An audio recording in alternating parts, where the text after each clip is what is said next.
semua. Yang terhormat Dr. Iris Andona Ahmad, MBH PhD, selaku Ketua Program Studi Magister Ilmu Kedokteran Tropis UGM, yang kami hormati Dr. GM Sylvia Utomo, MSc, SPMK Fiskua, selaku narasumber, yang kami hormati Dr. Gigi Farah Sylvia Yuliani, MSc, PhD, selaku moderator, yang kami hormati Bapak Ibu dosen, alumni, mahasiswa, seluruh peserta guest lecture yang berbahagia.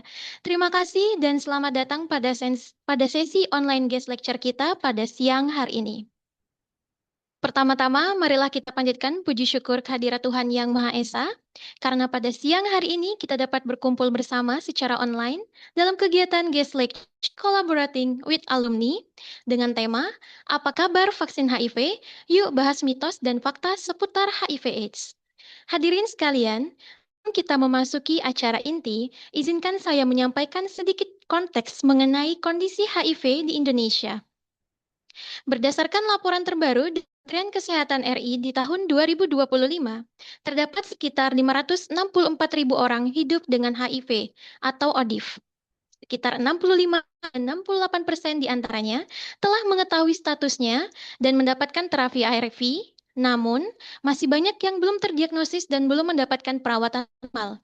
Kondisi ini menunjukkan bahwa stigma, misinformasi, serta mitos terkait HIV/AIDS masih menjadi tantangan besar dalam upaya penanggulangan. Oleh karena itu, diskusi kita hari ini akan mengupas tuntas mengenai mitos dan fakta HIV/AIDS serta perkembangan riset vaksin HIV yang menjadi sangat penting untuk pengetahuan terkait literasi kesehatan masyarakat. Perkenalkan, saya Taskia Unida, alumni dari Magister Ilmu Kedokteran Tropis selaku Master of Ceremony, akan memandu jalannya acara hingga selesai. Adapun susunan acara pada siang hari ini yaitu pembukaan, kemudian pemateri, sesi diskusi dan tanya jawab, foto bersama, dan penutupan. Baiklah, untuk memulai kegiatan agar berjalan dengan lancar dan penuh keberkahan, marilah kita doa bersama. Berdoa menurut agama dan kepercayaan masing-masing, berdoa dipersilakan.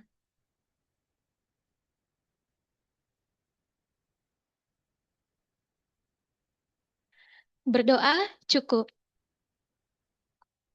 Baiklah, memasuki acara inti, silakan kepada moderator kita, Dr. Gigi Farah Sylvia Yuliani, MSc, PhD, untuk memandu sesi materi, diskusi, dan juga tanya jawab. Pada Dr. Gigi Farah, kami persilakan. Terima kasih banyak Mbak MC, Mbak Taskia. Ya, Mbak Taskia ini juga alumni Tropmed ya. Betul, Terima Ibu. kasih banyak untuk waktunya yang diberikan untuk kami ya.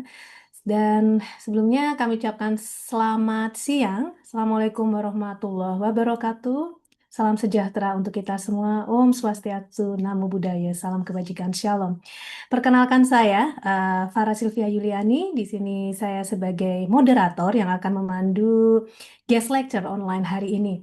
Dan di sini saya juga alumni Tropmed ya, sama seperti Mbak Taskia ya. Di sini alumni Tropmed dan juga nanti narasumber kita juga alumni Tropmed juga ya, dan beliau adalah senior saya. Nanti kami perkenalkan.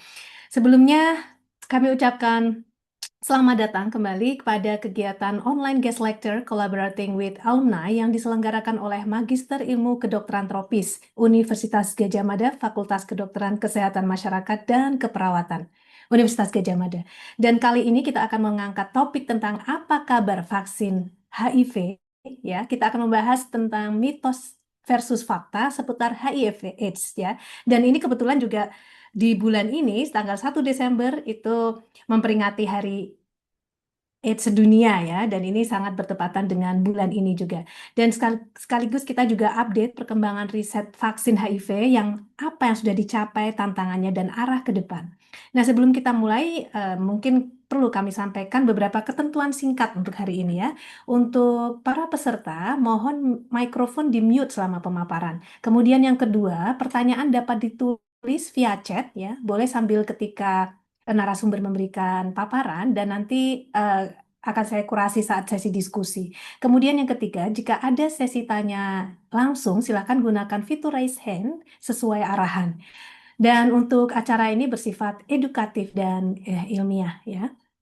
Kemudian pada kesempatan ini izinkan saya ya terlebih dahulu sebagai pengelola juga Prodi S2 Ilmu Kedokteran Tropis Fakultas Kedokteran Kesehatan Masyarakat dan Keperawatan atau sering disingkat FKKMK ya Universitas Gadjah Mada atau Prodi S2 IKT akan menyampaikan sambutan singkat mewakili Ketua Prodi yaitu Dr. Riris Andono Ahmad yang kali ini mungkin tidak hadir ya dan nanti kami akan mewakili.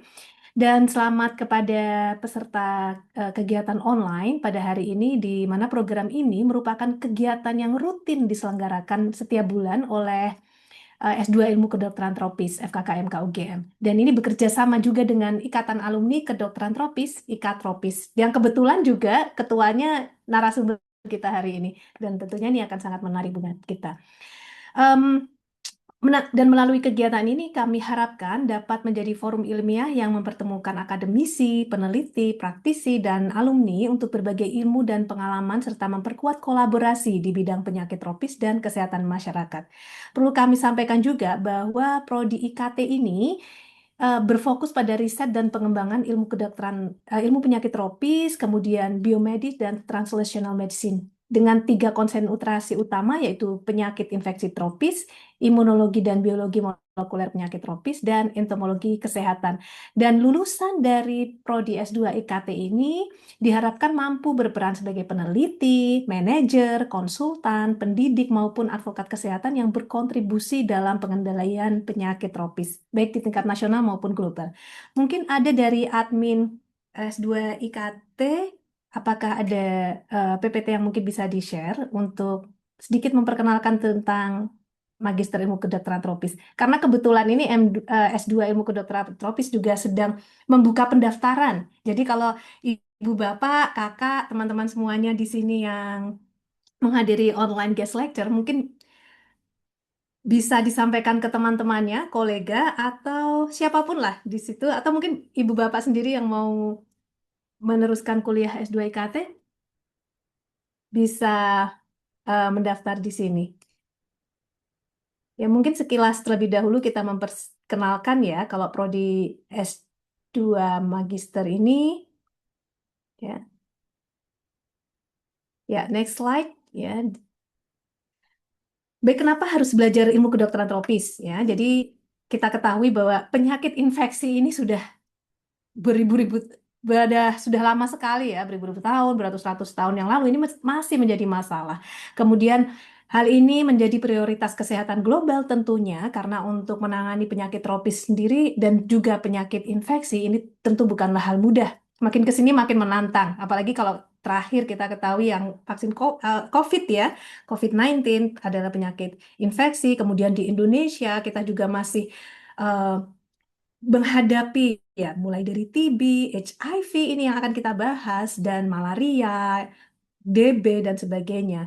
Kemudian yang tiga penyakit infeksi paru dan ancaman pandemik ini juga masih menjadi prioritas juga dan kemudian Asia merupakan pusat potensi pandemi baru dan di sini diperlukan ahli profesional sehingga ibu bapak atau teman-teman semuanya yang ingin melanjutkan studi di ilmu kedokteran tropis ya yang diharapkan nanti akan menjadi ahli profesional yang akan membantu ya membantu untuk penanganan infeksi dan juga penyakit tropis ini sangat diharapkan.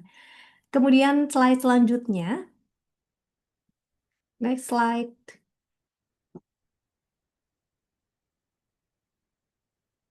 Ya, ini adalah visi misi Prodi tentunya yang menjadi visi kami menjadi penyelenggara program studi pascasarjana unggulan di tingkat regional dalam bidang ilmu kedokteran tropis dan infeksi yang berwawasan global. Dan untuk misinya yaitu antara lain menghasilkan lulusan S2 yang memiliki kompetensi secara komprehensif dalam memecahkan berbagai masalah bidang penyakit tropis dan infeksi, kemudian melaksanakan dan mendiseminasi atau menyebarluaskan hasil penelitian dalam bidang berkaitan dengan penyakit tropis dan infeksi, dan berkontribusi dalam menyelesaikan permasalahan penyakit tropis melalui kegiatan pengabdian kepada masyarakat dengan pendekatan berbasis kearifan lokal dan teknologi. Jadi di sini misi kita tetap mengutamakan tridharma, yaitu untuk pendidikan, penelitian, dan juga pengabdian masyarakat. Mungkin ini misinya 1, 2, 3, 4, 5, poinnya masih typo ya, di 1, 2, 3. Ya, next slide. Dan ini adalah pimpinan Prodi Ilmu Kedokteran Tropis. Nah, ini sudah lama sekali ya, sudah berapa tahun ya kedokteran S2 Tropmed ini berdiri? Itu dari tahun 90 ya. Dan sampai sekarang tahun 2021 ternyata sudah panjang sekali dengan berganti pimpinan prodi yang tentunya ini sangat berkontribusi besar ya, terutama untuk kesehatan tropis di Indonesia. Dan ini sudah menghasilkan lulusan-lulusan yang berperan penting di sini, eh, di eh, tentunya di kedokteran tropis ya. Kemudian next slide. Dan ini adalah tim manajemen, ada Kaprodi ya, ketua prodi, kemudian ini saya di sini sebagai tim Monef dan tim Quality Assurance, tim kurikulum prodi dan juga tenaga kependidikan. Di sini dosen-dosennya kita semua diampu oleh dosen-dosen yang tentunya sudah bereputasi ya. Di sini banyak profesor di sini, doktor dan semuanya di sini yang akan membantu dalam memajukan kedokteran tropis. Selanjutnya next slide. Dan ini adalah prospek lulusan ya. Kadang kita bertanya-tanya, misalnya teman-teman waktu melihat sosial media ya, kemudian melihat ada magister ilmu kedokteran tropis. Kemudian prospek lulusannya apa saja? Oh, banyak. Yang pertama dosen ya. Di sini kita eh, saya juga lulusan Tropmed nih dan kebetulan juga bisa jadi dosen di sini, kemudian jadi peneliti juga sekaligus ya. Dosen bisa, kemudian peneliti, kemudian instansi kesehatan negeri atau swasta, jadi lulusan bisa menjadi di dinas kesehatan, kemudian di kantor kesehatan pelabuhan, KKP, rumah sakit, puskesmas, dan lain sebagainya. Kemudian juga membuka layanan kesehatan. Jadi untuk lulusan ilmu kedokteran tropis juga dapat berkontribusi dalam mendirikan layanan kesehatan yang dapat dimanfaatkan oleh masyarakat. Ya, banyak sekali yang profil lulusannya. Nah, ini adalah keunggulan prodi kami ya. Jadi tahun ini kita 2025, alhamdulillah kita bisa mendapatkan akreditasi unggul ya dari Lampetekes. Dan ini berlangsung akan sampai 2030 dan tentunya kita akan berusaha untuk unggul terus atau lebih. Kemudian staf pengajar berkompeten ya seperti yang tadi sudah kami sampaikan bahwa staf pengajar pada prodi IKT ini terdiri dosen dan yang berkompeten dan berpengalaman di bidangnya. Kemudian komitmen dalam menciptakan lulusan berkompeten dan kerjasama dengan praktisi. Jadi kita kebetulan juga banyak sekali kerjasama ya, baik dengan pemerintahan maupun dengan lembaga-lembaga penelitian lainnya. Kemudian selanjutnya, baik ini yang tadi sudah kami sampaikan bahwa kita memiliki T3 konsentrasi. Jadi yang memiliki fokus ya, yang next slide tadi, kakak admin, yang konsentrasi Kak. Jadi tadi ada penyakit infeksi tropis, kemudian imunologi dan biologi molekuler penyakit tropis. Mungkin buat teman-teman yang ingin fokus di lab itu juga ada, dan juga ada entomologi kesehatan. Kak Taskia dulu entomologi kesehatan ya Kak ya. Iya. Kemudian yang selanjutnya ya next. Oke, next. Mungkin langsung ke pendaftaran Kak admin. Oh ini mata kuliahnya ya.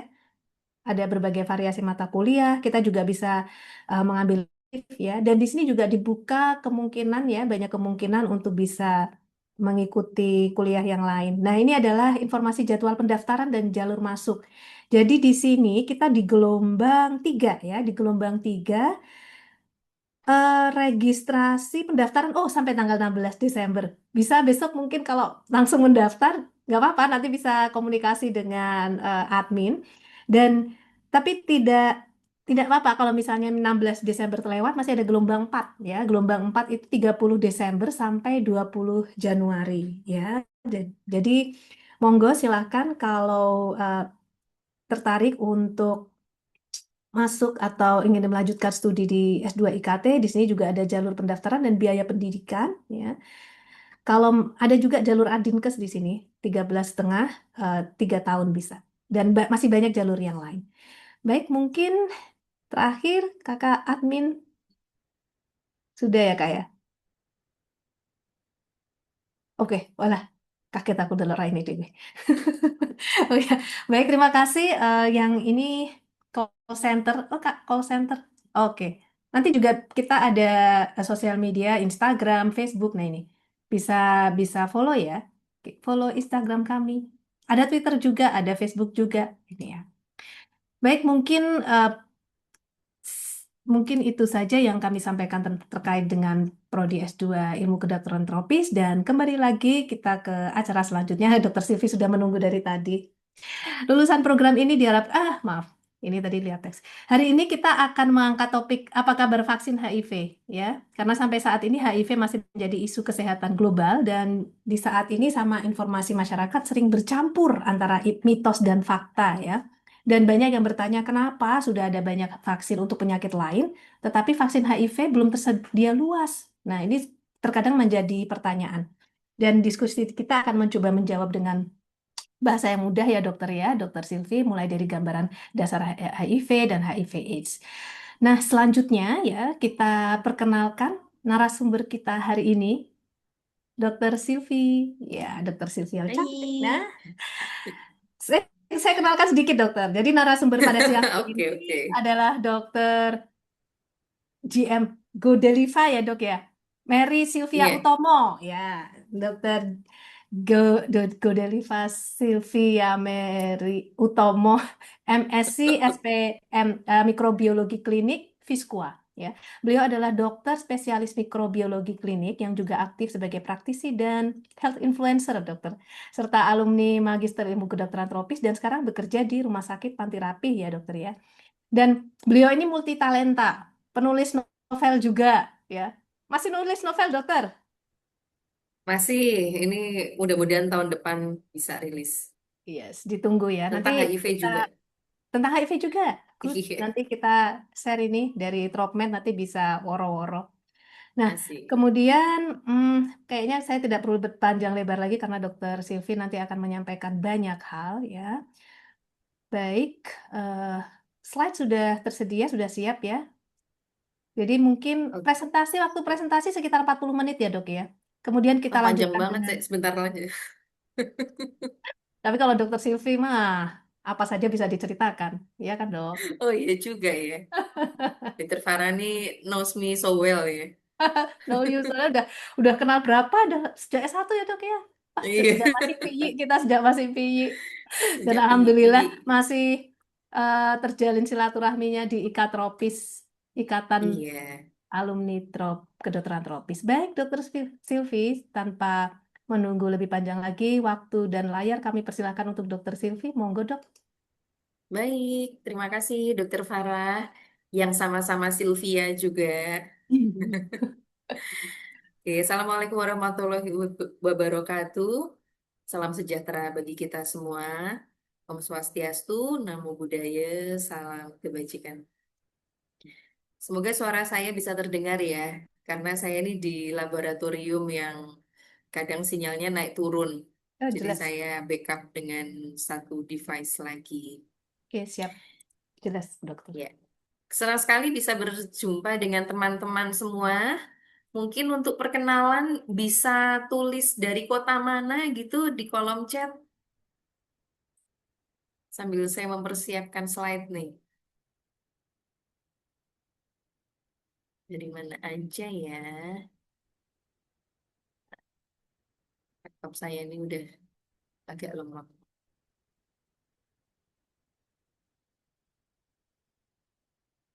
Oke. Spill judul novel nanti ya. Oh, kalau yang sudah rilis judulnya positif. Oke. Oh, dari Pekalongan, Jogja. Kalimantan Timur jauh ini, Dokter Farah. Dari Jogja aja. Oh, Banda Aceh. Wah, Ada saya dulu sambal sampai Merauke alumni nih. Banda Aceh loh. Depok, Sorong, Merauke, Bengkulu, Kalimantan Selatan. Wah, Bu Wow. Nunung dari eh, AA Kesehatan Manggala. Wah, saya dulu sempat menjadi dosen di sana. Wah, ada Mbak Dia. Halo Mbak Dia dari Victory Plus. Dari Lampung. Wah, banyak sekali nih. Dari Kupang. Wah, terima kasih. Saya Ini dengar. banyak akademisi, padahal yang kita bahas ini mau santai-santai aja ya.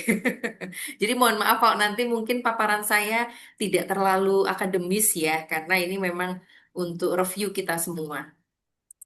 Ya, kita Baik, kadang mohon izin untuk memulai presentasinya.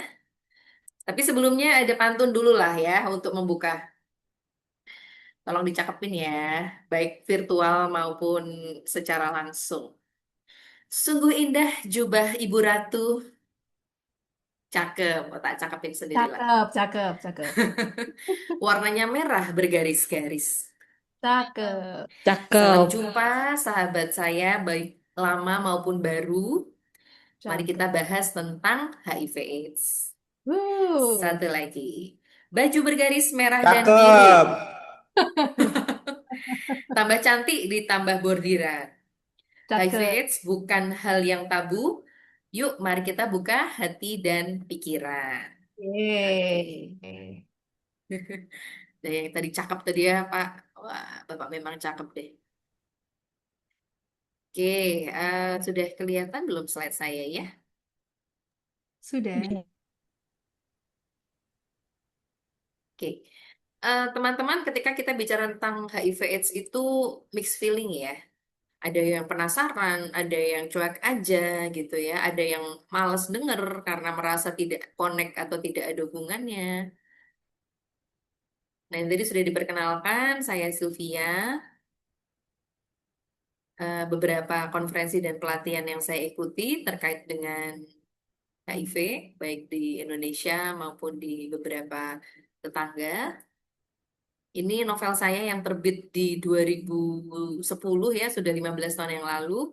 Nanti mudah-mudahan tahun depan ada edisi barunya, baik terkait dengan HIV maupun dengan manajemen rumah sakit. Ini ada di Wikipedia dan di Shopee itu masih ada beberapa. Saya pernah ngecek gitu ya. Silakan aja kalau tertarik. Nah, teman-teman ini menarik ya. Mungkin belum banyak yang tahu. Tadi Dokter Farah sudah dan juga Mbak MC sudah menyinggung Desember ini adalah Hari AIDS sedunia. Tetapi ada satu lagi yaitu 18 Mei yang dikenal sebagai World AIDS Vaccine Day atau Hari Vaksin Sedunia, Vaksin AIDS Sedunia. Nah, ini apa ini? Apakah artinya HIV ini sudah ada vaksinnya? Sebentar. Suara saya di sini kedouble. Saya tak lift dari yang satu. Oke.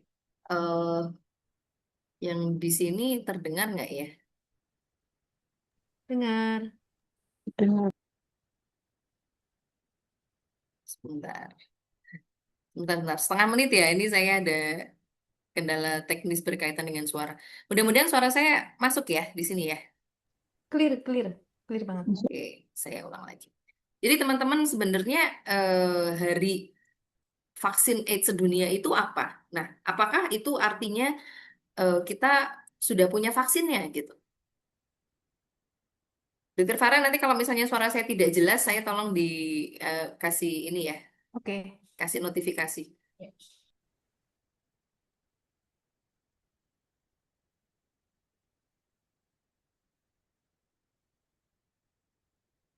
Ini slide saya udah nongol belum sih kok? Saya cuma ngelihat wajah saya toh. Sudah. Sudah, saya sudah lihat. Mungkin itu yang Sebentar. panel di atas itu kan ada meeting, ada yang panel di atas tadi ada. Tadi kelihatan kok, Dok.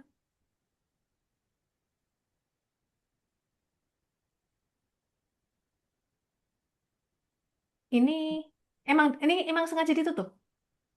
Sebentar, Dokter Farah. Ini saya coba share screen lagi. Oke. Ini bisa. Nah, ini udah. Udah Tadi kayak kelihatan. Dokter Farah tahu-tahu kaget lihat wajahnya sendiri.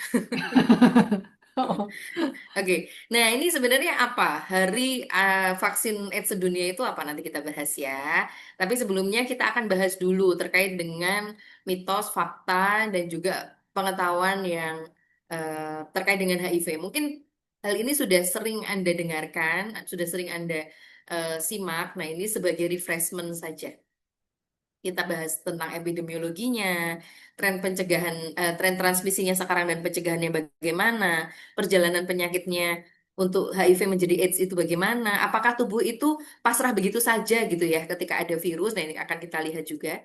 Lalu bagaimana cara diagnosisnya, apakah dengan terawangan itu sudah bisa kelihatan ya si A, si B ini HIV atau harus ada pemeriksaan tertentu, kemudian terapinya bagaimana, lalu vaksinnya nih, vaksinnya udah sampai mana sih, kenapa belum ada juga yang dirilis. Nah, kita bahas ya. Sebelumnya, teman-teman ini mungkin pernah HIV ini sama nggak sih sama AIDS gitu ya, dan pasti sudah tahu bahwa HIV ini tidak sama dengan AIDS. HIV adalah virusnya, AIDS adalah penyakitnya, sama seperti SARS-CoV-2 dan COVID. Untuk HIV ini sendiri, karena namanya adalah Human Immunodeficiency Virus, maka di sini adalah virus yang memang menyerangnya adalah manusia saja, menimbulkan melemahnya kekebalan tubuh, dan kekebalan tubuh yang diserang nanti adalah namanya limfosit T helper atau limfosit dengan cluster differentiation 4 atau CD4. Nah, ini yang kemudian nanti akan menjadi satu kata kunci, yaitu CD4. Dan ini mengakibatkan AIDS, Acquired Immunodeficiency Syndrome. Yang namanya sindrom itu adalah kumpulan beberapa gejala. Eh, Gejala ini terjadi karena sistem kekebalan tubuh menurun akibat serangan HIV pada limfosit CD4 atau limfosit T helper itu tadi. Untuk epidemiologinya, emang masih ada ya gitu ya. Nah, di sini tadi sudah saya singgung bahwa HIV menyerang sistem kekebalan tubuh, terutama leukosit atau sel darah putih yang tipenya adalah limfosit. Ya, limfosit itu banyak. Nah, salah satunya adalah limfosit CD4 atau yang tadi saya sebut dengan limfosit T helper. Limfosit T helper ini adalah komandannya dari sistem imun. Karena sistem imun itu dia eh, banyak ya, ada sistem imun alami, ada sistem imun dapatan. Sistem imun dapatan itu ada yang dengan cairan atau istilahnya humoral, ada yang dengan sel, itu seluler. Nah, untuk yang humoral itu antibodi, ya, yang seluler itu adalah limfosit. Nah, antibodi itu diproduksinya adalah limfosit B. Nah, untuk yang seluler itu adalah limfosit T. Limfosit T itu macamnya banyak banget. Nah, salah satunya adalah limfosit T helper yang mempunyai penanda permukaan atau cluster differentiation 4 sehingga sering disebut dengan sel CD4. Ini artinya adalah limfosit CD4 atau limfosit T helper. Dan tanpa pengobatan, seseorang dengan HIV bisa berkembang menjadi AIDS atau Acquired Immunodeficiency Syndrome. Dan HIV ini masih menjadi masalah kesehatan masyarakat yang signifikan dengan beban kasus tertingginya di Asia Tenggara itu Thailand, Indonesia juga masuk. Untuk penemuan kasus baru ini relatif stabil, agak menurun ketika COVID kemarin, tetapi teman-teman di komunitas sudah mulai penjangkauan lagi dengan rutin mengadakan VCT dan juga edukasi, sehingga teman-teman yang merasa berisiko itu kemudian memeriksakan dan bisa terdeteksi sejak awal. Di Papua, Papua Barat, beberapa provinsi di Kalimantan dan Sulawesi juga sedikit meningkat trennya.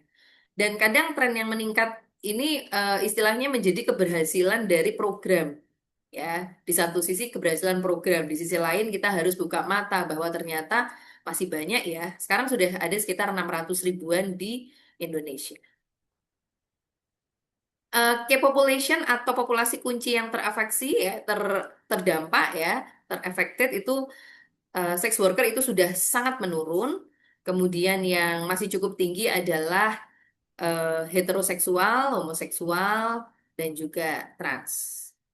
Tetapi ini tadi yang saya sampaikan hanyalah informasi yang netral ya teman-teman, bukan berarti oh kalau begitu kita memang harus apa yang harus diberi tahu adalah mereka atau bukan. Ini menjadi concern kita semua sebagai sesama manusia.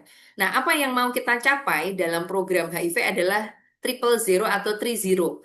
Zero yang pertama adalah zero new HIV infection. Jadi 90% orang mengetahui status HIV-nya. Ini artinya perbanyak edukasi, perbanyak informasi, kemudian buka pintu seluas-luasnya untuk teman-teman VCT, pemeriksaan ya dengan sukarela ya, dengan voluntarily, dan juga kita buat atmosfer yang tidak menstigma.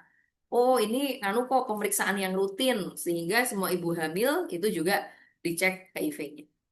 Kemudian zero age-related death, dan ini artinya 90% orang yang mengetahui status HIV-nya mendapatkan terapi ARV atau antiretroviral. Kemudian zero stigma discrimination, sehingga 90% orang dengan ARV itu mengalami supresi atau bisa ditekan viral load-nya atau jumlah virus di dalam tubuhnya. Ini adalah target utamanya, yaitu insidennya menurun. Kemudian HIV dengan sifilis ini juga bisa kita cegah ya. 75% ODA on ARV periksa viral load, 0,8 insiden sifilis pada 1.000 penduduk, 70% ODA on ARV, dan 90% ODA tahu statusnya. Untuk kasus baru di 2024 ini yang tinggi masih mirip dengan tahun-tahun sebelumnya, yaitu pada usia produktif 20 sampai sebelum 50 tahun. Ya, ini sekitar 59% ditambah 18%. Lalu transmisi atau penularannya bagaimana? Kita lihat. Nah, untuk transmisi dari 2000 sampai 2023 mengalami beberapa perubahan pola. Yang pertama, polanya adalah didominasi pengguna narkoba suntik. Di awal 2000-an itu cukup banyak narkoba, kemudian BNN berhasil dengan program-programnya, sehingga 10 tahun berikutnya, di 2010, transmisinya dari narkoba sudah sangat menurun. Nah, kemudian yang banyak adalah dari hubungan seksual. Kemudian di pola proporsi transmisi di 2023 itu adalah heteroseksual, homoseksual, dan lain-lainnya. Untuk kelompok rentannya adalah LSL, pekerja seks, pasangannya, dan juga remaja dewasa muda secara umum. Karena ini adalah masa tinggi-tingginya hormon, kemudian paparan pornografi itu juga sangat banyak, pergaulan-pergaulan, apalagi kalau sudah usia SMA ke atas, itu juga sangat menantang, seperti itu ya. Untuk tren transmisi di 2025 ini terjadi pergeseran, eh, terutama adalah transmisi seksual ini juga masih masih sangat tinggi ya, terutama penularan di dalam rumah. Kemudian populasi kucingnya masih sama. Untuk tren demografi, laki-laki dewasa lebih banyak kasus yang terdiagnosis. Kemudian ini juga bisa ditularkan kepada pasangannya. Itu tadi yang saya sebut dengan penularan dalam rumah ya.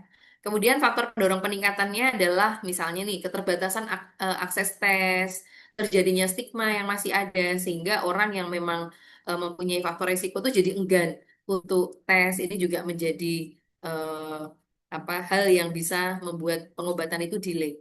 Mobilitas penduduk juga bisa mendorong peningkatan. Rendahnya cakupan pencegahan kombinasi ini juga bisa mendorong peningkatan kasus. Untuk data triwulan 1 dan 2, seperti yang tercantum ya, yang tertinggi masih heteroseksual. Nah, ini menarik teman-teman. Kita itu tidak henti-hentinya memberikan edukasi ya, dengan berbagai cara ya. Tapi kadang edukasi itu ada yang sampai, ada yang tidak sampai, ada yang datang kepada orang yang merasa belum butuh informasi itu sehingga informasinya tidak meresap gitu ya. Nah, ini ada beberapa survei pada teman-teman LSL pemahaman tentang HIV. Rata-rata mereka mendapatkan informasi, ya, hampir 80%. Bagus. Nah, kemudian kita tanya, apakah kalau orang sehat itu berpotensi terinfeksi HIV? Nah, ini di atas 50% menjawab, oh iya, bisa gitu ya. Bukan hanya dilihat dari fisiknya aja. Oke, benar jawabannya berarti. Kemudian, apakah tidak melakukan seksual mencegah HIV?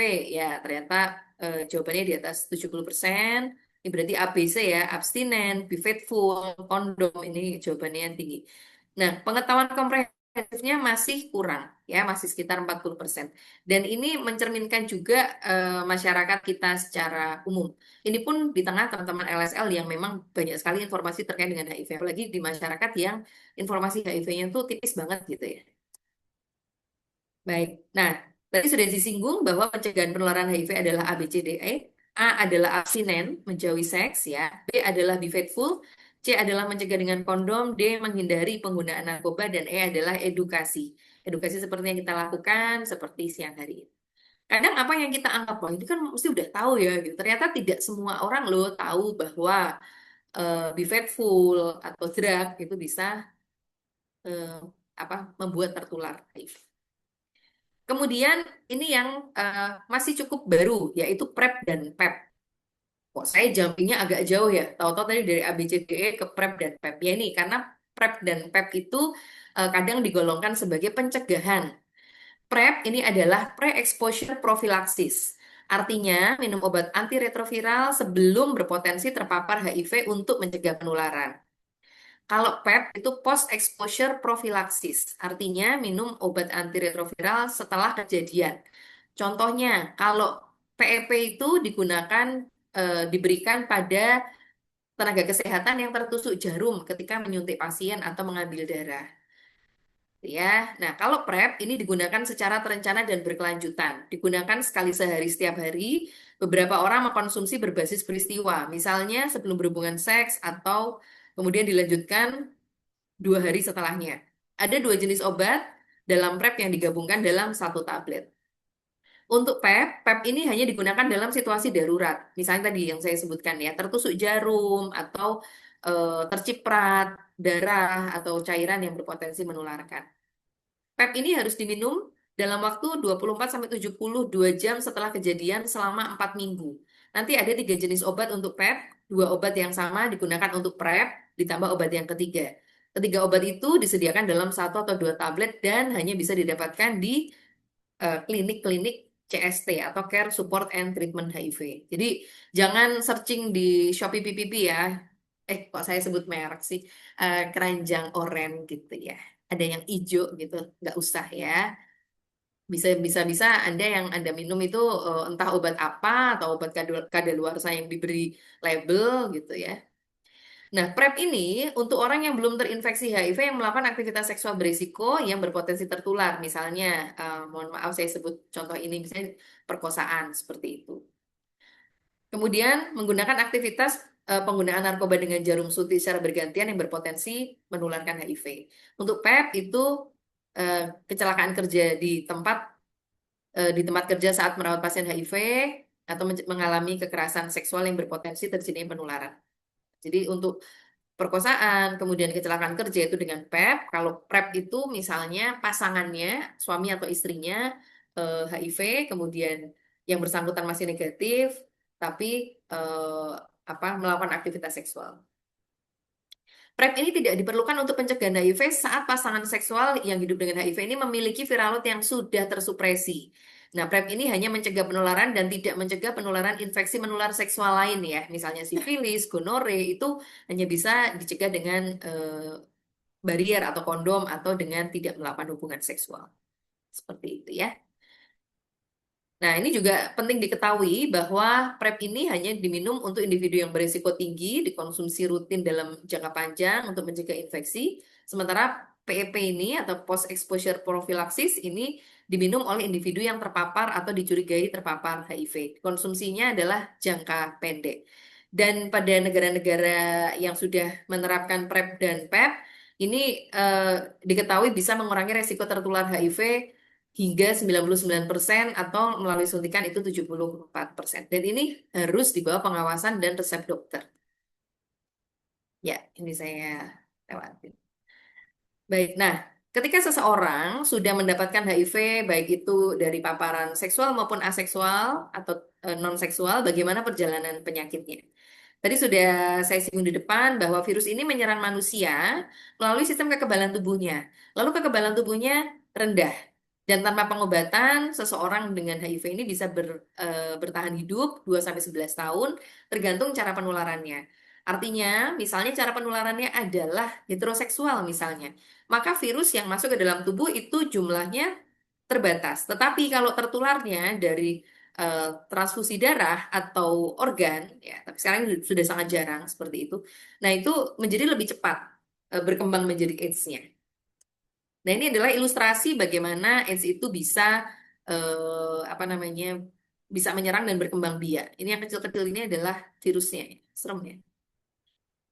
Nah, teman-teman ada yang bilang, waduh, jangan deket-deket nih sama si ini, katanya dia HIV gitu ya. Nah, penularan HIV ini tidak semudah penularan COVID, tidak semudah penularan konjungtivitis ya, atau BLN, atau flu gitu ya, yang dengan kita bersin dengan batuk aja bisa menular. Untuk prinsip dan cara penularannya adalah ESSE atau exit, sufficient, survive, dan enter. Artinya virus ini keluar dari tubuh, jumlahnya cukup, keadaannya hidup, lalu masuk ke individu yang lain melalui darah, cairan mani, cairan vagina, atau air susu ibu. Cairan lain ini tidak terbukti menularkan kecuali cairan ini terkontaminasi 4 cairan penular.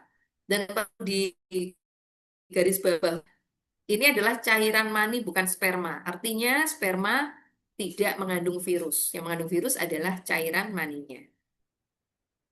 Untuk penularan HIV itu bisa dengan seksual, bisa lewat jalur pembuluh darah ya, cairan tubuh, semen, organ donor yang ditransplantasi, atau juga bisa dengan perinatal atau istilahnya transmisi vertikal dari ibu sampai ke janin.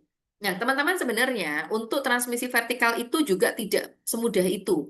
Karena pada dasarnya ketika tubuh seorang perempuan hamil ini sehat, maka plasenta ibu dan bayi ini darahnya tidak bercampur.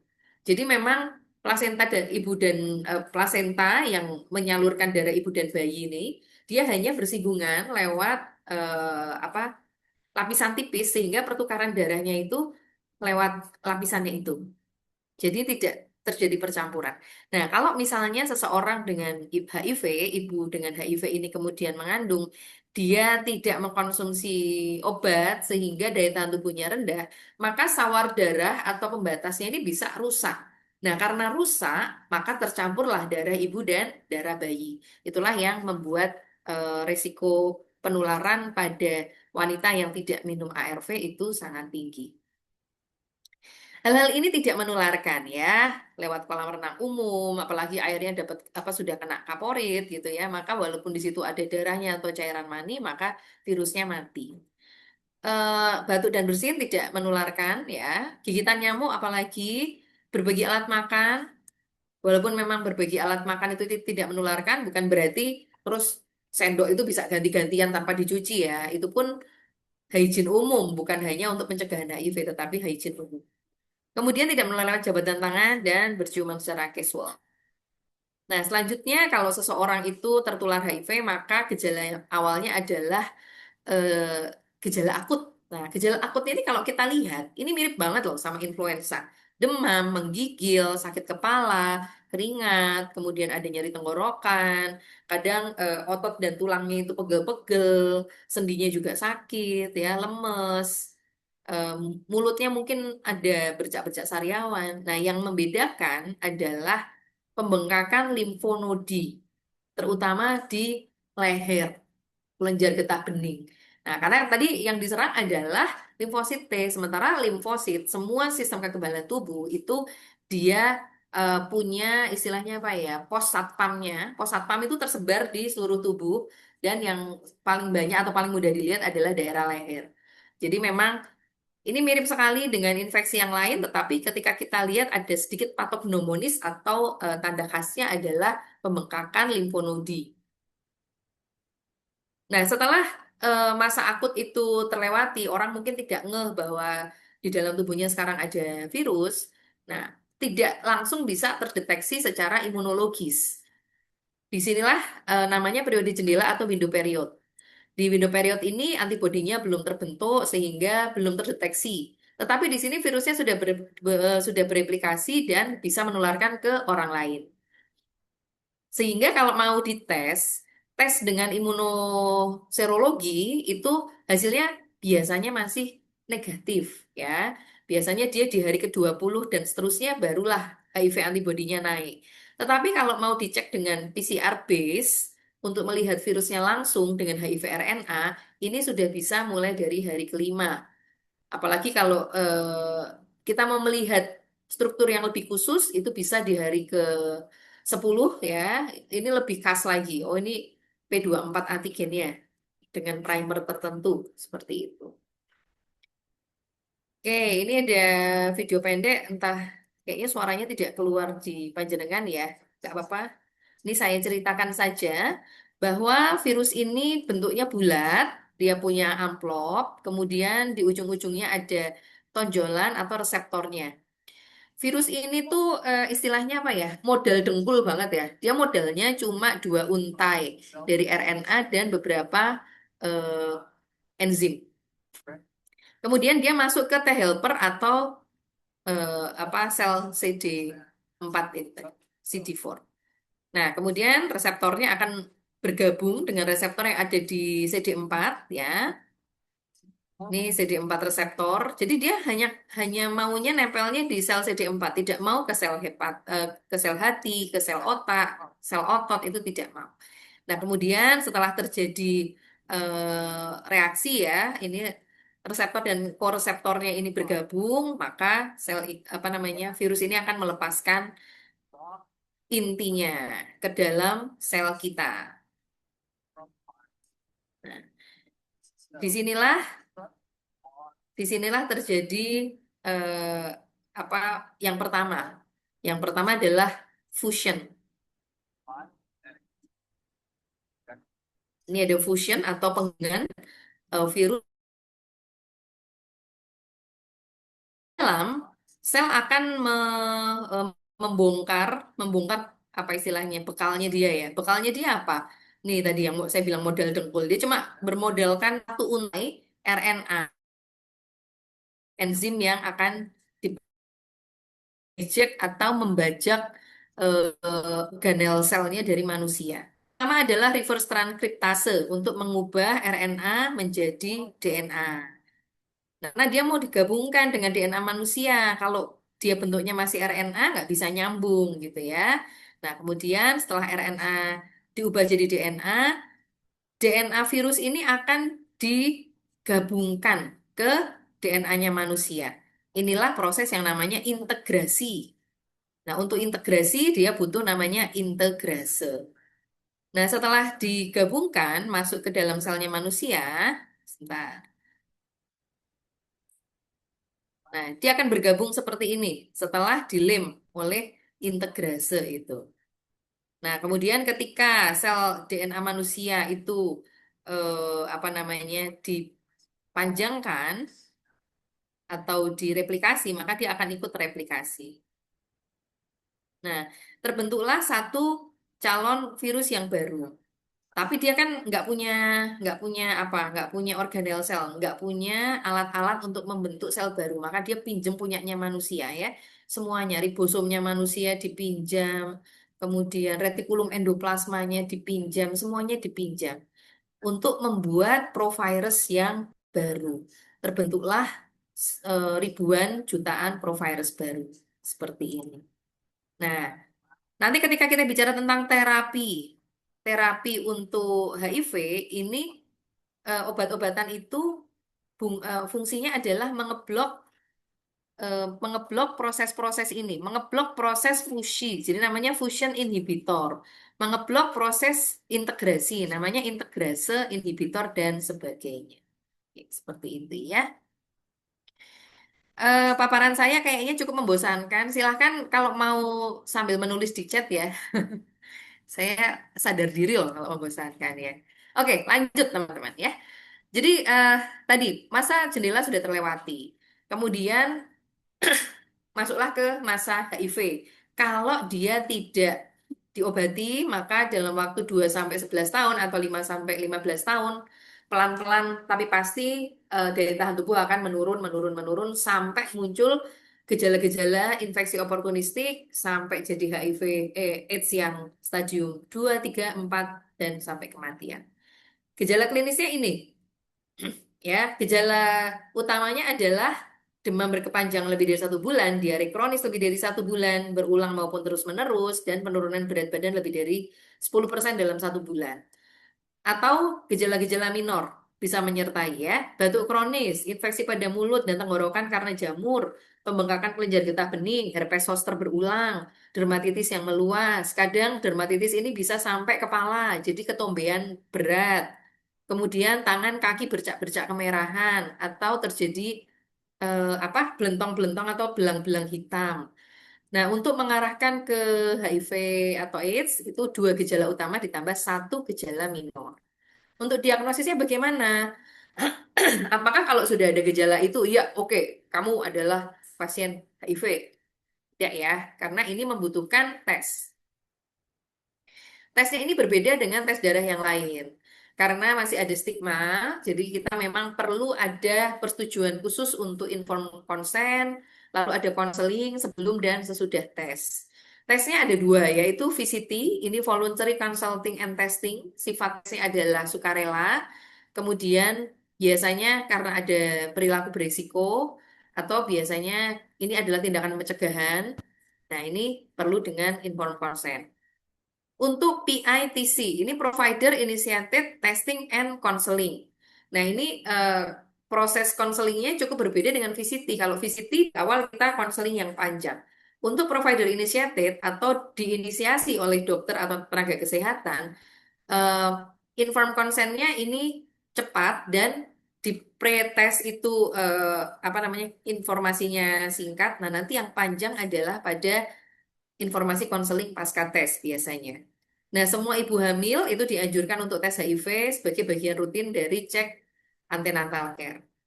Ini untuk yang VCT ya. Misalnya VCT-nya dilakukan ketika periode jendela, maka ketika hasilnya negatif, dia tetap dianjurkan untuk cek 3 bulan ke depan. Karena kadang antibodi itu belum berkembang di dalam tubuh, sehingga kalau dicek dengan ELISA, dicek dengan imunoserologi, hasilnya masih negatif. Kemudian selama masa periode jendela, resikonya harus diminimalisir, lalu setelah itu dites lagi. Informed consent atau izin untuk melakukan tes itu bisa dikecualikan ketika terjadi paparan signifikan terhadap pekerja tanggap darurat atau petugas layanan kesehatan, atau pada tahanan untuk orang yang dituduh melakukan kejahatan seksual, atau pada bayi baru lahir. Itu boleh dikecualikan untuk informed consent-nya. Artinya pasien bisa langsung dites, baru kemudian dijelaskan setelah pengambilan darah. Kemudian itu tadi saya sempat singgung bahwa wanita HIV positif itu sangat bisa loh anaknya itu negatif. Nah, ini ada 4 prong.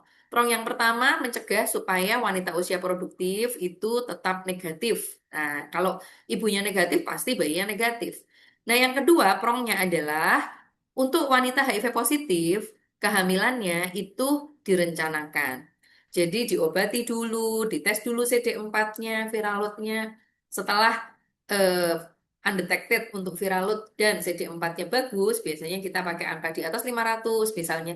Nah, itu silahkan kalau mau program hamil. Nah, prong yang ketiga, mencegah terjadinya penularan HIV dari ibu hamil ke bayi yang dikandung.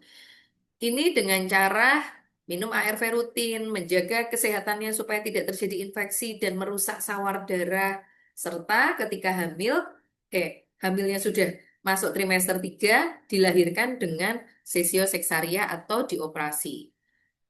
Itu yang prong ketiga. Prong yang keempat itu memberikan dukungan psikologi, sosial, dan perawatan kepada ibu dengan bayinya yang positif. Jadi, wah ini tidak direncanakan, ternyata bayinya juga tertular. Nah, ini prong yang keempat. Kita memberikan dukungan dan perawatan. Nah, kita masuk ke terapi antiretroviral. Masih cukup banyak mitos yang beredar tentang terapi ARV ini. Nah, terapi ARV ini adalah pengobatan yang perlu diminum untuk membuat replikasi virus itu minimal. Dia akan menekan virus supaya tidak bereplikasi atau tidak membelah diri terlalu banyak, sehingga akan memegang dan memelihara fungsi kekebalan tubuh. Karena tadi sel CD4-nya bisa terpelihara, nggak diserang oleh virus-virus nakalnya itu. Nah, karena itu nanti jumlah CD4-nya akan meningkat, tubuh menjadi mampu melawan infeksi. Dan karena tubuh mampu melawan infeksi, maka infeksi oportunistik ini menjadi sangat rendah kejadiannya. Dan progresivitas atau perjalanan penyakit HIV-nya bisa dicegah. Nah, dengan minum ARV, karena ini tadi virusnya ditekan, CD4-nya meningkat, maka ini akan mencegah dan mengurangi resiko penularan dari satu orang ke orang lain, dan juga mengurangi resiko penularan vertikal dari ibu ke bayi. Dan yang penting juga adalah menurunkan angka kesakitan dan kematian pada orang dengan HIV, sehingga kualitas hidupnya meningkat dan tetap bisa produktif. Ini beberapa ARV ya. Ada yang namanya efavirenz, ada yang namanya lamivudin, ada yang namanya nevirapin ya, tenofovir. dan macam-macam ya. Ini sudah ditentukan sesuai dengan program. Ada yang lini pertama, lini kedua. Saya nggak bicara terlalu banyak tentang itu ya. Nah, di sini jika Anda atau sahabat Anda adalah pasien, maka yang pertama harus tahu informasinya, jelas dan benar tentang obat ini. Ini ada efek sampingnya, tapi efek sampingnya itu sementara. Jadi jangan sampai obat tahu-tahu diminum begitu ada efek samping terus dihentikan sendiri. Nah, ini nggak boleh seperti itu karena dengan minum obat yang tidak teratur seperti itu akan meningkatkan resiko kekebalan virus terhadap antiretroviralnya. Bisakah? Bisa gitu ya. Awalnya antiretrovirusnya bisa mempan karena minumnya nggak teratur jadi nggak mempan. Akhirnya harus naik kelas dan naik kelas itu biasanya lebih mahal dan lebih banyak efek sampingnya gitu. Wah, dokter Siti kok bilang mahal gitu ya. Tenang Kak, ini dalam program ya. Jadi kalau misalnya bayar sendiri itu satu orang tuh 1,5 jutaan sampai 2,5 juta, tergantung lini berapa. Tapi ini sudah ditanggung oleh pemerintah dan juga ada beberapa donor dari luar karena ini adalah program global. Karena itu tugas kita adalah memberikan informasi dan juga tahu betul ini obat yang diminum itu apa, dosisnya berapa, dan efeknya apa. Lalu efek sampingnya dan mengonsultasikannya jika timbul efek samping, mendapatkan jumlah ARV yang benar, maka salah satu cara ngetesnya adalah hitung sisa ya. Misalnya nih, dikasih pil yang isinya 30. Loh, di akhir bulan dicek kok masih ada 10. Wah, ini berarti ada 10 dosis yang miss nih dalam sebulan. Jadi pill counts atau menghitung sisa obat itu menjadi salah satu cara kita untuk ngecek kepatuhan minum obat. Laporkan jumlah ARV yang benar setiap bulan dan laporkan jika terjadi kesalahan pemberian ARV. Oke, nah masuklah kita ke sini. Tapi sebelum masuk ke vaksin, saya mau ngintip dulu ya pertanyaannya ya. Oh, pertanyaannya tuh nanya link. Oh, oke. Ada itu dok yang Antonius. Tadi saya sempat kelempar dok, jadi Oh, kelempar. kayaknya Sekarang ada udah chat yang saya mendarat dengan selamat ya dokter ya. ada Ini landing. sudah ada pertanyaan tapi saya intip sedikit tapi kita simpen dulu lah ya. Nanti ya kita simpan. Oke. Siap. Oke, jadi pertanyaan tentang PEP nanti kita bahas. Nah, vaksin. Coba teman-teman berpendapat, ada nggak sih vaksin HIV? Ada atau enggak? Oke, kita lihat ya, ada atau enggak sih vaksin HIV-nya? Eh, nggak ada, ada. Oh, ada dan tiada. Saat ini ada atau tidak? Oke, ada yang satu menjawab ada yang menjawab tidak ada. Dari Kak Francisca, Kak Andre, Kak Antonius, terima kasih ya. Nah, kita lihat teman-teman. Untuk continuum of care atau pengobatan yang kontinu, perawatan yang kontinu untuk pasien HIV/AIDS itu ada beberapa. Yang pertama adalah pencegahan. Nah, pencegahan itu banyak tuh, A, B, C, D, E, lalu vaksin. Vaksinnya saya kasih tanda kurung dulu ya.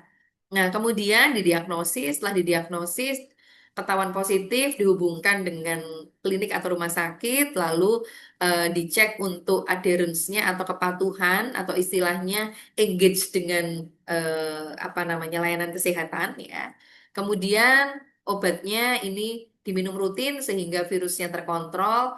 Kalau virusnya terkontrol, maka akan mendapatkan wellness dan kesehatan yang baik. Nah, ini sebuah apa istilahnya ya, rantai yang saling mengkait ya atau continuum of care. Nah, prevention, kita bahas tentang preventionnya nih. Nah, tadi di awal saya menunjukkan hari vaksin AIDS sedunia 18 Mei. Nah, itu artinya apa? Teman-teman, ini artinya bukan berarti vaksin HIV sudah tersedia. Hari World AIDS Vaccine Day 18 Mei itu adalah hari advokasi dan kesadaran global, bukan hari perayaan keberhasilan vaksin. Dunia mengakui bahwa sampai sekarang vaksin HIV ini belum ada. Karena itu kita saling mengajak untuk mengadakan penelitian ilmiah, pendanaan riset, partisipasi uji klinis, maupun komitmen global untuk menemukan vaksin HIV. Ya, penonton kecewa gitu ya, belum ada vaksin HIV. Nah, kenapa namanya tetap vaksin D? Karena sejak tahun 97 diprakarsai oleh Presiden US, dunia ingin menegaskan bahwa vaksin ini adalah kunci jangka panjang untuk mengakhiri epidemi HIV. Walaupun sampai sekarang belum ditemukan atau belum ada formula yang paling pas. Ini tidak kontradiktif ya. Walaupun belum ada vaksinnya, tetapi tetap ada hari yang memang didedikasikan untuk mendorong supaya penelitian terkait vaksin ini bisa terwujud. Berarti penelitiannya berlangsung. Oh iya, terus-menerus. Penelitian-penelitian yang sudah dilaksanakan oleh peneliti-peneliti di seluruh dunia, ini memang belum ada yang efektif. Belum ada satupun kandidat vaksin yang menunjukkan efektivitas protektif yang memadai untuk digunakan secara luas pada manusia. Beberapa uji klinis yang besar itu bahkan dihentikan karena tidak menunjukkan manfaat perlindungannya. Nah, uji klinis besar yang gagal memberikan pelindungan, ini tiga di antaranya adalah RV144 di Thailand. Ini memberikan perlindungan parsial 31%, tetapi menurun seiring waktu, sehingga tidak cukup ketika untuk mendapatkan herd immunity atau kekebalan komunitas. Selanjutnya, uji klinis HVTN702 di Afrika Selatan. Ini dikembangkan dari RV114 tetapi tidak efektif dan dihentikan di tahun 2020 ketika COVID melanda. Kemudian dilanjutkan Bokodo itu HVTN705 dan Mosaiko itu HVTN706. Vaksin mozaik ini untuk berbagai subtype HIV. Ini tidak menurunkan angka infeksi karena itu dihentikan pada periode COVID. Nah, ini menegaskan bahwa pendekatan vaksin klasik ini belum berhasil untuk HIV. Vaksin klasik ini artinya peneliti itu mengambil bagian dari virus, istilahnya mencuil bagian apa? Mencuil bagian reseptornya, mencuil bagian selubungnya untuk dikenali tubuh, tetapi itu belum memberikan hasil yang optimal. Saat ini, arah penelitiannya adalah pendekatan imunologi lanjutan. Imunologi lanjutan ini dengan neutralizing antibodies atau BNABS.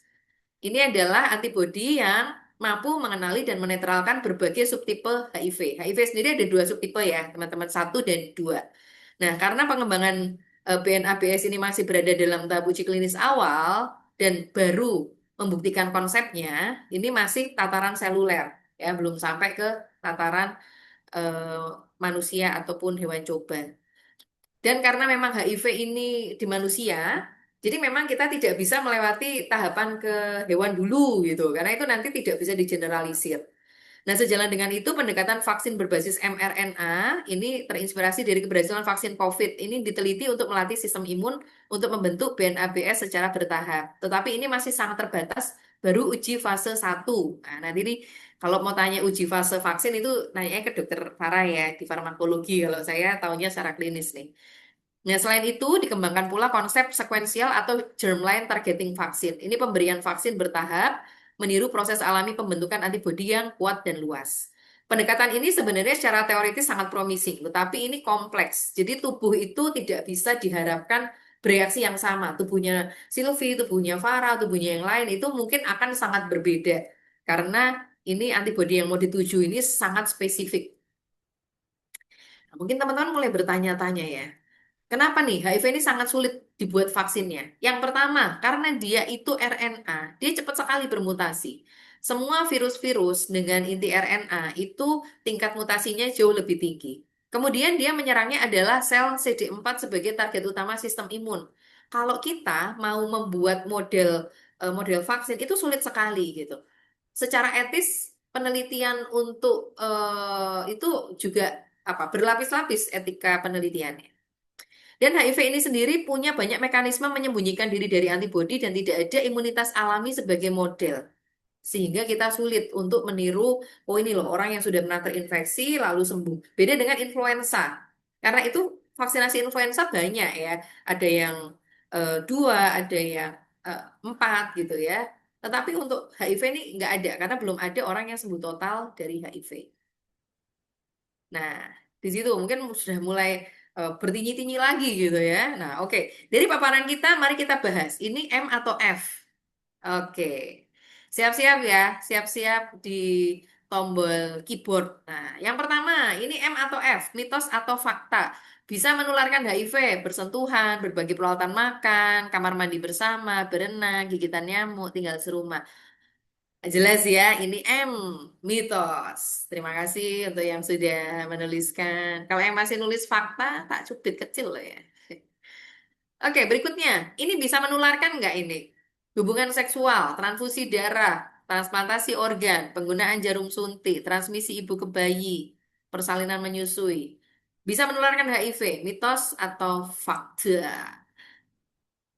Oke, hebat ya F. Terima kasih teman-teman. Nah, berikutnya. Diagnosis HIV. Katanya HIV bisa diketahui dari gejala fisik yang timbul. Ah, ini orangnya kurus, orangnya batuk-batuk, orangnya suka garuk-garuk. Ah, dia pasti HIV. Bisa nggak kita tahu diagnosis pastinya hanya dari gejala fisik? M atau F? Oke, nice ya. Terima kasih menjawabnya M. Aku deg-degan ya. Kalau jawabnya F berarti yang tadi tak ulang lagi ya. Oke, betul ya teman-teman. Walaupun ini mitos, tetapi yang namanya gejala fisik ini adalah panduan yang sangat penting untuk dokter dan tenaga kesehatan. Kalau kita lihat, oh ini misalnya anak-anak gitu ya, anak-anak ini gagal tumbuh, kemudian dia sering banget jamuran mulutnya, kemudian dia sering diare. Wah, nah ini kayaknya perlu di-refer untuk pemeriksaan HIV. Nah, itu memang kita lihat dari gejala fisik, tetapi nggak boleh secara pasti bilang ya, wah ini pasti ya, ya. Oke. Kemudian HIV bisa dicegah dengan minum obat-obatan herbal dan antibiotik. Nah, ini F atau F ini? Wah, sip-sip. Mitos ya.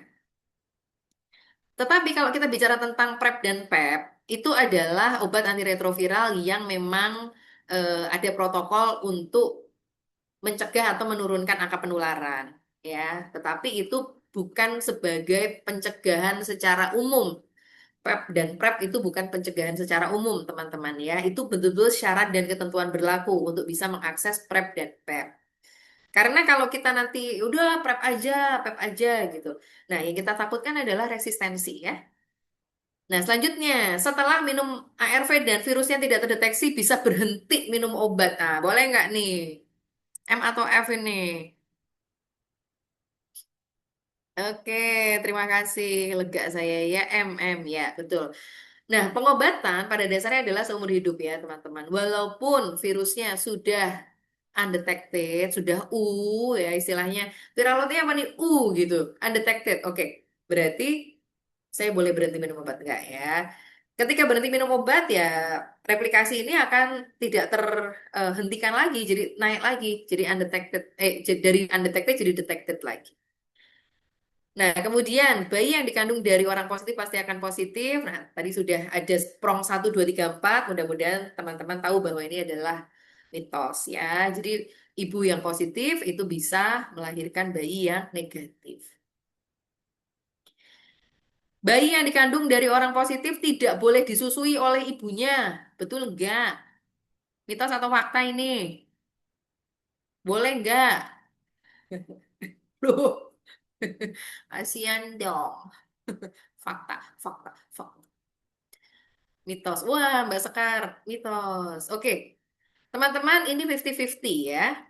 Tergantung siapa yang POV-nya siapa, point of view-nya siapa. Kalau point of view-nya dokter anak biasanya langsung big no, nggak usah disusui. Oleh ibunya nggak boleh gitu ya. Tetapi kalau point of view-nya adalah dari dokter yang lain, dari bidan, nah ini kita lihat syarat dan ketentuannya dulu. Bayi tinggal di puncak gunung, susah mencari ibu susu, susah mencari susu formula. Ibunya sudah minum ARV rutin, viral load ibunya sudah undetected, ibunya apa CD4-nya 750. Boleh menyusui, teman-teman. Ya. Nah, kita harus benar-benar tegasnya adalah di sini. Jika tadi setelah ibu itu lolos dari syarat-syarat, lalu ibu menyusui bayi, ini harus disusui ASI eksklusif, tidak boleh dicampur dengan susu apapun. Tetapi kalau bayi ini dari awal diputuskan susu formula karena dia tinggal di kota, kemudian akses air bersihnya ada, akses susu formulanya selalu ada, sekali bayi dengan ibu HIV ini minum susu formula, tidak boleh lagi konsumsi air susu ibu. Jadi nggak boleh dicampur, ya. Kalau ASI, ASI saja dengan syarat dan ketentuan berlaku. Kalau air apa namanya susu formula saja, tidak boleh dicampur dengan ASI ibunya, gitu ya. Nah, ini untuk menutupnya teman-teman. Konsep dan strategi kita adalah STOP. Suluh, edukasi, temukan kasus dengan penjangkauan, obati ya, ARV dan pertahankan kepatuhan untuk konsumsi. Nah, Anda bisa berpartisipasi di semua titik ini. Misalnya Anda adalah pendidik, Anda adalah penyuluh, Anda adalah nakes misalnya, atau siapapun yang mempunyai pengetahuan HIV, jangan ragu untuk membagikan pengetahuan itu kepada rekan-rekan Anda. Kalau Anda bekerja di apa sebagai nakes atau Anda di masyarakat, maka Anda bisa membantu dengan tinggikan antena ya. Walaupun Anda bukan nakes misalnya, tapi Anda punya tetangga. Loh, ini kok tetanggaku kok kayaknya suka garuk-garuk. Ini kok mukanya tuh merah-merah parah banget. Atau ini katanya sih alergi terhadap kosmetik, tapi kok sampai kayak gitu. Loh, dia kok nganu ya, apa kakinya belang-belang, kok dia ada diare dan sebagainya. Wah, ini kok kayaknya teman saya ini perlu saya antarkan ini untuk cek. Nah, Anda bisa loh sebagai penjangkau. Ya, jadi penjangkau itu nggak harus dokter, penjangkau itu nggak harus orang komunitas. Anda pun bisa ya sebagai penjangkau. Lalu obati. Obati ini teman-teman yang tadi kasusnya sudah ditemukan, lalu dilingkan dengan akses ARV di layanan kesehatan untuk mendapatkan akses ARV gratis seumur hidup. Lalu pertahankan. Setelah minum ARV itu gimana caranya motivasi dijaga.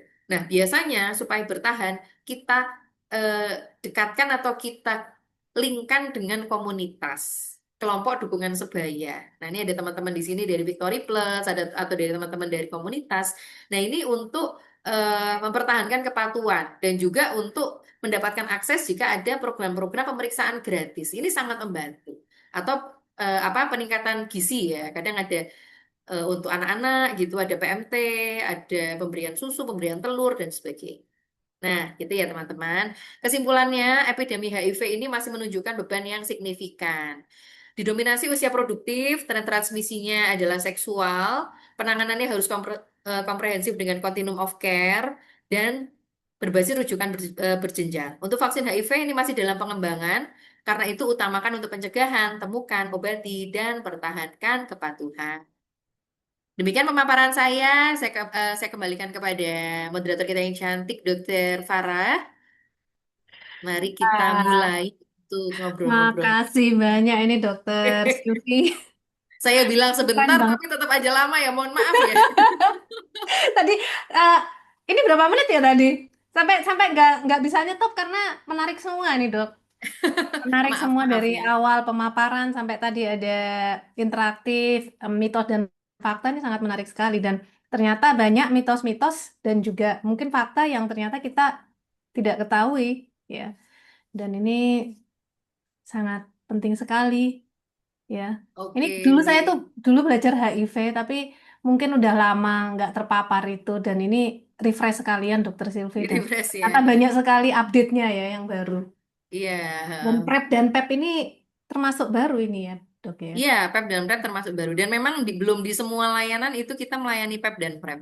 Kalau di berapa di puskesmas gitu sudah ini ya, Dok ya. Sudah ada eh Puskesmas tertentu ya. puskesmas. Di Panti Rapih aja hanya dengan apa Oh ya, Panti Rapih? kasus khusus ya. Kalau PEP selalu Oh. ada. Kalau PEP pencegahan pajanan itu selalu ada di semua CST ya. Hmm. Ya, Oke. pengetahuan baru ini.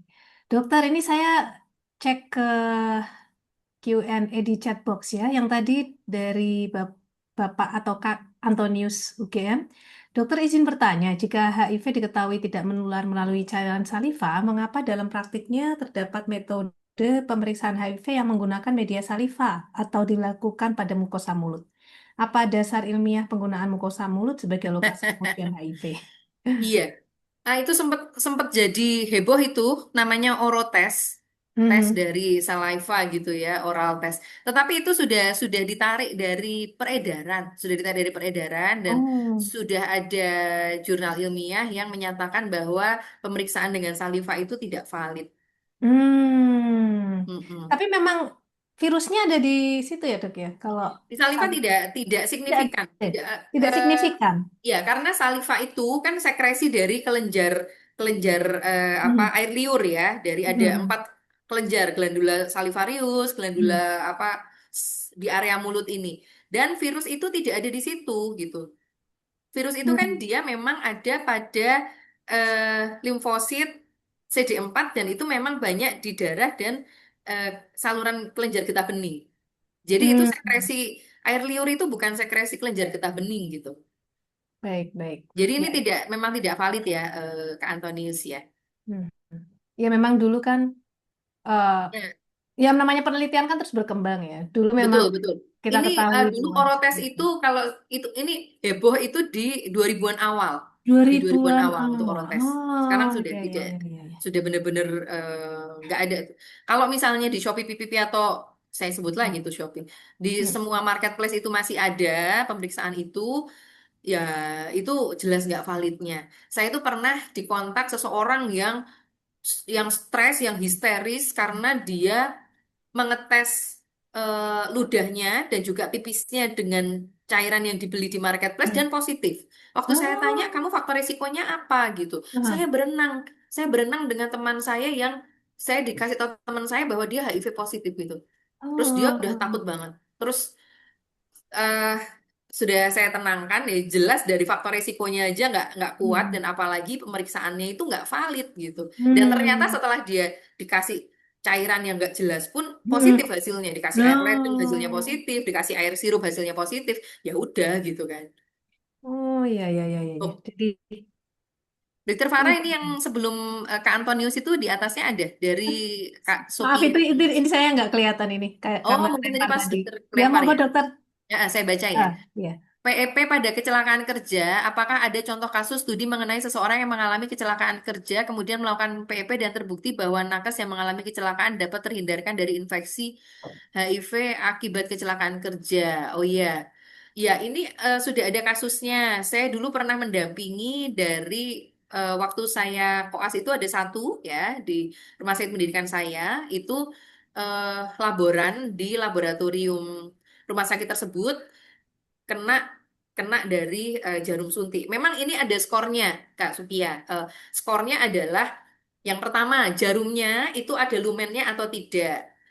Jarum yang buntet dan jarum yang bolong, yang berlubang dan jarum yang memang seperti jarum peniti itu resikonya berbeda. Kemudian poin yang kedua, apakah terlihat ada blood, visible blood? Apakah ada darah yang kelihatan dari jarum yang menyuntik, yang apa, menyerempet itu gitu. Nah, jadi itu ada beberapa beberapa klasifikasi. Setelah 2 kali 24 jam, udah langsung dapet ARV, dikonsumsi 1 bulan, lalu di bulan ketiga dicek itu negatif. Nah, yang menusuk ini adalah jarum yang barusan untuk mengambil mengambil prick test, untungnya prick test ya. Prick test itu kan jarumnya buntet, nggak bolong gitu. Nah, sehingga itu memang terbukti. Kalau untuk penelitian-penelitian itu pasti banyak. Nanti bisa kita cari sama-sama di googling atau di apa platform bisa PubMed, bisa apa itu sudah banyak juga untuk case series atau case studies-nya untuk kecelakaan kerja. Yang harus dipastikan itu ada SOP ya. Di masing-masing tempat dengan risiko kecelakaan kerja terkontaminasi darah itu harus ada SOP-nya. Langkah pertama apa, kedua apa, ketiga apa. Nah, bicara tentang ketularan.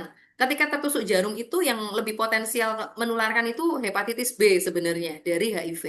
Jadi itu 10 kali lebih tinggi penularannya tertular hepatitis B daripada HIV untuk tusukan jarum. Itu sudah ada penelitiannya juga. Oh, Oke. baru tahu itu. Baru tahu. Yang tusukan jarum itu. Mm-mm, mm-mm. Atau cipratan gitu. Kenapa ya? Kenapa ya?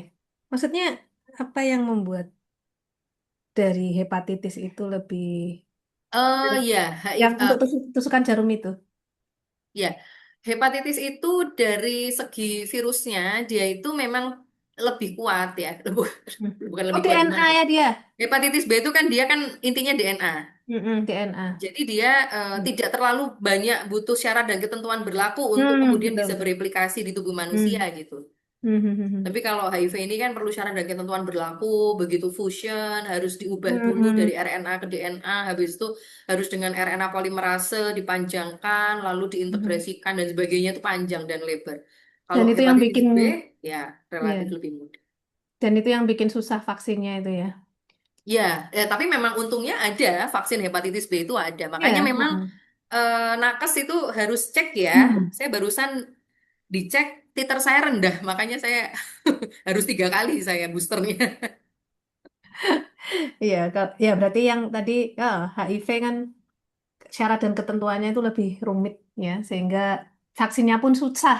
Kalau vaksin hepatitis B udah lama, udah ini ya. Iya, hepatitis B ini Hmm. eh, fragmen ya, fragmen virus yang dipakai. Jadi Hmm. dia lebih stabil ya, apalagi karena dia DNA virus ya. DNA. Mutasi rate-nya rendah. Ya, Berikutnya dari tadi Kak Aditya, Dokter Aditya Clara. ya. Heeh. Izin bertanya dok, apakah pasien setelah 3 bulan dicek ELISA hasilnya negatif dan tanpa ada riwayat hubungan seksual lagi, apakah perlu dicek ulang? Karena ada nakes yang bilang tidak perlu cek lagi, namun ada nakes yang juga bilang kalau dicek lagi sampai 1 tahun, walaupun nggak ada riwayat hubungan seksual. Jadi yang benar yang mana dok? Monggo dijelaskan. Yang benar adalah kalau sudah 3 bulan dicek negatif, tidak melakukan faktor resiko lagi, maka memang sudah truly negatif gitu. Dan Satu terima tahun lagi kalau mau ngecek ya cek-cek cantik aja, cek-cek manis gitu ya, nggak tidak sebagai kewajiban atau tidak ada korelasi dengan yang kemarin gitu ya. seperti itu ya. Jadi yang Berarti benar adalah kalau jawaban Dokter Farah. perlu. Baiklah. Ada lagi dok. Eh, Lanjut. nanti nanti mungkin nitip koreksi kalau ada yang terlewat. Jadi dari Kak Dokter Adnia Sriningsih izin bertanya, saya ada pasien saat chatin tes Calon HIV. pengantin. Oh, calon pengantin. Ya, Wes Wira manten. sudah lama ya kita Udah nggak lewat. manten. Jadi lupa. Caten biasanya caten tuh calon manten. Chaten. Oh, calon. Tes HIV R1 reaktif, R2, R3 non-reaktif. 14 hari kemudian cek hasilnya sama. Setelah 6 bulan berikutnya, ANC hasil tes HIV masih sama. Diulang hari ke-14 masih sama dan hari ke-28 hasil masih sama. Mengapa hal ini bisa terjadi, dok? Kesimpulan hasil labnya apa? Apa yang selanjutnya kami lakukan? Monggo. Betul. Ini sungguh kasus yang membuat galau se-Indonesia Raya. Jadi Dokter Adi, bagus ya namanya Atniah Dokter Sriningsih. Adnia. Dokter, ini memang kasus yang banyak terjadi, dok. Nah, kita perlu pastikan untuk tesnya itu penyimpanannya bagaimana. Karena kadang kita dibingungkan itu karena kualitas tesnya gitu ya. Nah, ini apalagi kalau misalnya stripnya atau reagennya itu disimpannya atau batch pembukaannya itu ndak seragam, itu bisa menimbulkan hasil diskordan seperti ini. Nah, yang disarankan adalah kita naik level dong. Kalau tadi dengan contoh serologi seperti itu kita bisa naik level, misalnya PCR base dengan HIV RNA atau dengan P24 seperti itu jika memungkinkan. Kemarin sih di sekolah besok nanda penting. Besok aku tes sekolah. Iya. Bagaimana, Dok? Mungkin bisa dijelaskan. Ini bocor atau pertanyaan lanjutan ya barusan, Dok? Kayaknya bocor dari Oh, kemarin. bocor. Mungkin Begini ya, silahkan Dokter. untuk para peserta di sini nggak hanya lewat chat nggak apa-apa, bisa langsung raise hand Ya, atau bisa langsung berdiskusi raise hand. langsung ya. Mumpung ini kita santai aja ya dok ya, kan Santai sama-sama aja. Wong ini saya sambil ini kok diktiker ini. Lekaran. lekaran gaya Cleopatra. Huh. Ini saya gini bawahnya pakai celana pendek. Oh, enggak. Ini di rumah sakit ya. Iya di rumah Monggo, sakit. mumpung. Silakan loh ya kalau ada yang mau cerita tentang apa Tadi juga namanya iya, pengalamannya merawat pasien HIV punya atau mungkin cerita tetangganya seperti apa, kita bisa memberi insight silahkan ya. Mm-mm. Apa yang kita bahas di sini tujuan utamanya adalah open mind teman-teman ya. Dan juga semoga dengan pembahasan seperti ini yang kita bahas dengan santai, HIV itu tidak menjadi isu yang berat banget gitu. Ih, kayak takut banget gitu ya. Oh, itu hal yang sangat jauh dari aku. Ternyata tetangganya, saudaranya temennya, saudaranya anaknya, loh, saudaranya anak. Nah, seperti itu. Oke. Baik, monggo open mic. Ya, kayaknya sudah tidak ada pertanyaan, Dokter Farah. Baiklah, kayaknya sudah lebih dari 1 jam ya, Dokter Silvi. Dan Sudah lebih dari 1 jam. iya, dan Kalau kayaknya begitu saya tutup dengan pantun Dokter Farah ya. boleh, silakan mau pantun 10 Pantun mau penutup. pantun Ombak penutup. berdebur ke pantai. Cakep. Bersyukur paparan saya sudah selesai. Oke. Terima kasih Dokter Farah. Tadi kita belum foto loh sama peserta-peserta yang Oh luar ya, biasa siang ini loh. habis ini anu ya, foto bersama dipandu sama Mbak MC ya. Iya, oke. Ya, habis ini ya, Silakan maju jangan ke jangan pergi panggungnya. dulu, kita foto bersama. Eh, Mungkin sebelum saya lempar ke Mbak MC, terima kasih banyak Dokter Silvi ya untuk paparannya yang luar biasa. Ini sangat menarik sekali. Tadi banyak chat ya, menarik, menarik, menarik, dan juga Dokter Silvi membawa kita semua eh, interaktif ya, sehingga kita bisa berpartisipasi semua di sini. Dan semoga nggak kapok ya Dokter Silvi. Dan Oh enggak dong. Dokter Silvi dari mikro ya, jadi bahasan-bahasan lain, topik lain mungkin kita juga Boleh banget, boleh banget. ya dokter ya. Ya, terima Silakan juga boleh ya menulis di kolom chat pengennya bahas topik infeksi apa lagi gitu Oh iya. ya. Kita punya banyak stok pembicara yang luar Hmm. biasa. Tinggal kita pilih gitu ya. Kita pilih dari Ya, katalog ya, Dokter Farah ya. ya. Kayaknya nanti ada di tautan presensi juga ada Oh evaluasinya ada, ya. ya ya. Di Iya kalau tautan nggak presensi salah. silahkan ditulis pengen apa. Mau tentang vaksin boleh, mau tentang apa ya. Eh, saya tuh lagi seneng bahas tentang pengaruh bakteri usus terhadap berat badan. Catet lah. Itu Cucok ya kan, itu cucok cepat ini. banget tapi saya tuh baru ini dok, saya baru galau ini kok berat badannya naik. Apa sih Dokter Farah nih slim and beautiful lah, nggak usah galau ya. Tak cokot kamu. belum belum ketemu luring kan. Udah lama ini kita nggak ketemu. Besok kalau bakso ini kita ketemu baru tahu ini bentuk Oh iya asli iya iya. gimana. Jadi, Oke kalau gitu oh ya kita next bisa ya, ketemu bakso. bakteri kaitannya sama eh, berat badan. Oke, kita catat next. Nggak nggak Next. cuma berat badan, itu berkaitan dengan stres, berkaitan dengan diabetes ya kan. Jadi Aduh, menjaga kok pas bakteri banget ya. baik itu luar Stres, biasa. stresnya Saya tuh juga. mempromosikan dari mikrobiologi saya. Sip, sip, sip. Dicatat dari admin PropMed dicatat. Oke, sip.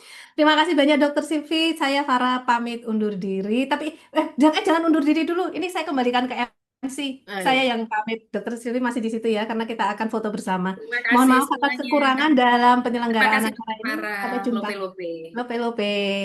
Monggo dokter, monggo Mbak MC Mbak Taskia Silakan mungkin Mbak kita Taskia. bisa foto bersama. Rame banget ya kalau Terima berdua ini kasih kita ngomong. Ibu Dokter Farah dan Ibu Dokter Sylvia atas materi dan sesi diskusi yang sangat informatif dan menarik sekali. Mungkin saya izin untuk merangkum beberapa sesi dari materi yang sudah disampaikan tadi terkait dengan HIV yang saat ini menyasar usia produktif, kemudian masih tinggi di Asia Tenggara setelah Thailand, dan mengapa untuk vaksin HIV sendiri itu sulit untuk dibuat karena menyerang sel CD4 yang merupakan target utama dari sistem imun, kemudian berbentuk RNA yang sangat mudah untuk bereplikasi, tidak ada imunitas alami karena sampai saat ini belum ada yang pernah sembuh total dari HIV. Kemudian untuk diagnosis pasti tidak hanya dapat dilihat dari gejala fisik, namun menjadi satu panduan untuk proses diagnosis dari HIV itu sendiri. Kemudian konsumsi obat harus tetap dilakukan, baik setelah sembuh maupun saat masih mengidap HIV. Kemudian untuk ibu yang positif juga bisa melahirkan anak yang negatif HIV ternyata. Dan tidak boleh tercampur antara ASI eksklusif dan juga susu formula. Jikalau dari bayi ibu yang terpapar HIV sudah mengonsumsi susu formula, maka tidak boleh dikembalikan ke ASI. Selanjutnya terkait dengan konsep dan strategi adalah untuk memberikan edukasi, menemukan kasus, menjangkau, kemudian mengobati, dan juga mempertahankan kepatuhan untuk konsumsi ARV. Saat ini epideminya signifikan pada usia produktif dan vaksin masih dalam tahap perkembangan. Baiklah, sebelum kita mengakhiri sesi acara pada siang hari ini, mari lakukan sesi foto bersama. Kepada seluruh peserta, Bapak Ibu hadirin, harap dapat menyalakan kamera atau on cam dan kita akan mengambil gambar. Dan 3, 2, 1. Baik, mungkin untuk di slide kedua, untuk saya hitung 3, 2, 1. Baik, hadirin sekalian, Bapak Ibu, terima kasih sekali telah menyimak hingga akhir acara. Demikian rangkaian acara guest lecture kita pada siang hari ini. Saya mengucapkan terima kasih kepada Ketua Prodi, Ibu narasumber, Ibu moderator, panitia, serta seluruh peserta yang telah berpartisipasi. Semoga ilmu dan diskusi hari ini dapat memberikan pemahaman yang lebih baik, mengurangi stigma, dan memperkuat kesadaran mengenai HIV/AIDS. Dan nantikan untuk sesi guest lecture kita di sesi mendatang. Baik, saya Taskia Unida selaku MC mewakili kerabat kerja yang bertugas. Maaf apabila terdapat kekurangan selama memandu acara. Saya akhiri. Wassalamualaikum warahmatullahi wabarakatuh. Waalaikumsalam warahmatullahi wabarakatuh. Terima kasih, Terima kasih, Silvi, Mbak Mbak Citra. Farah, Mbak Mbak Mbak Maria, Taskia, Terima kasih, Hmm. Bu. Chin Liv, nggih. monggo.